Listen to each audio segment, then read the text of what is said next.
how to view your own story on your Snapchat. Hey everybody, and welcome back to our channel. If you want to know how to do so in today's video, we will be guiding you through the process.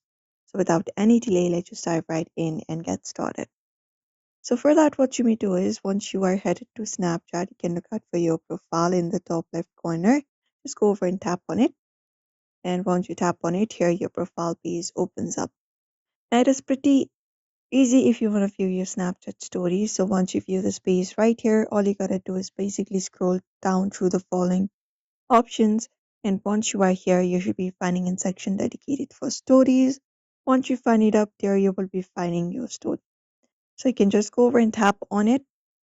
And once you tap on it, there you go. This is your story. You can save it out or even send it to other people.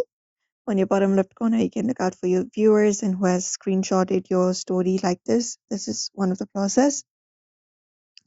Or you can look out for this My Story option with a circle as well. You can tap on it without looking for the highlight itself. That is also possible, and you should be able to view your story. This is how you do it. Otherwise, you can look out for Add Snap in order to add up a new snap. But this is how you basically view out your story if you want to view your story on your Snapchat. It is pretty easy. So that is it, everybody. This is how you do it. So do not forget to give this video a like and also subscribe for more tips and tutorials.